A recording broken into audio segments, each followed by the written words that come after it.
All right, let's talk top 5 winners in the Vikings dub against the Raiders. Let's go.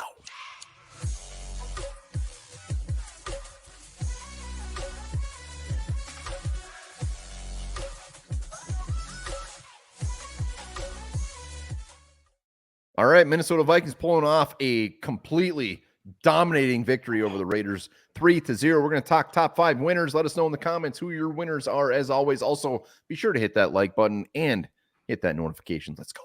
That will make you a winner. If you also want to feel like a winner and you didn't do it during the live, we got a link here below. You can donate to the Rising Up Foundation.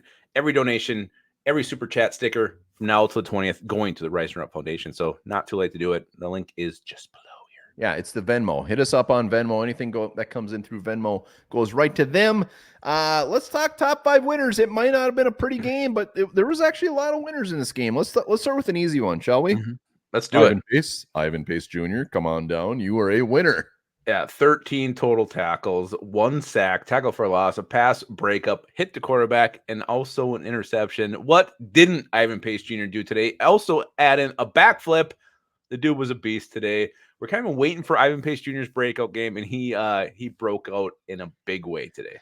I mean, he's been kind of breaking out in bits and pieces all throughout the season. He just kind of put together this full game. I mean, defensively, Brian Flores, obviously Flores is a big old winner, and spoiler alert, he's not on the list, but he's a winner. I mean, a lot of these players on this list are because of Brian Flores. So just stating the opposite, Ivan Pace, we don't win this game if he's not on the field. Salute to you, young man. Well done, Ivan Pace Jr. So good. He just a beast. We needed big plays on defense, and he did it. Let's go to the offense side of the ball real quick. And the man that comes in, Nick Mullins, a guy that, Josh Dobbs, horrible game. And if you're watching Losers video, he'll probably be on there.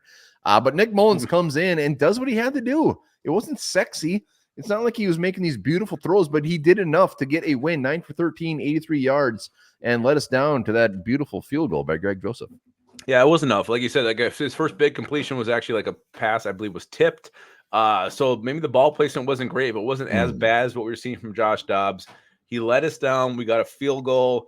Again, we could have kicked another one. We decided to punt it. But Nick Mullins, I mean, he had as much production in a quarter as Josh Dobbs did through 3. So and he just looked better.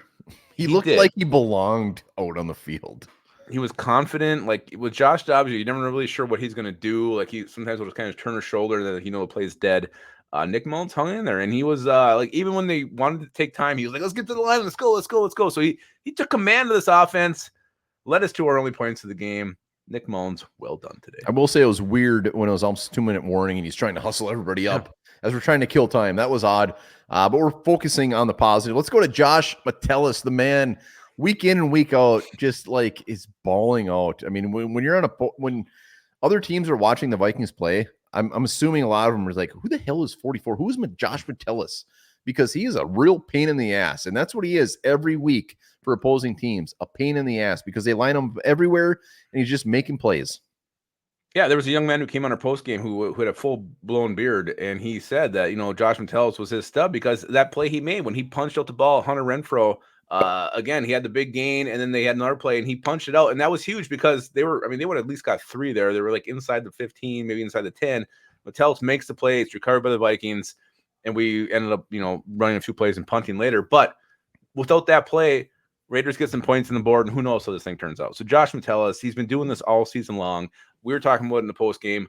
What foresight by the Vikings front office to extend him when they did. He has been. You talk about guys who have benefited from Brian Flores' defense. Metellus has got to be top of the list. God damn it! Another guy that has also benefited, Cam Bynum.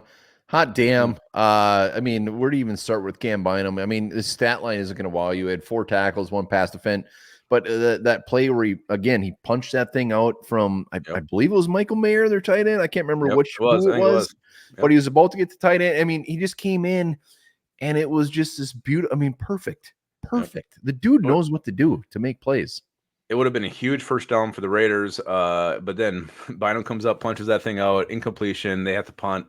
Again, Vikings go back, and who knows what they did with it after that. But again, the fact that he made that play, it's what he's been doing all season long. Cam Bynum, again, a guy we kind of gave up on after his first year, but another one who's just flourishing under Flores. Flourishing into a beautiful Christmas poinsettia. Ooh. Last one. Let's go to the top. Let's go to Kevin O'Connell. Kevin O'Connell hasn't been a popular name when it comes to the winner list, but I mean, on the post game, I mean, my reason for him being on the list is the fact that he benched Josh Dobbs and put Nick Mullins in. That's it. I don't think KOC even knows we have a winners list because he's never even come close to it this year.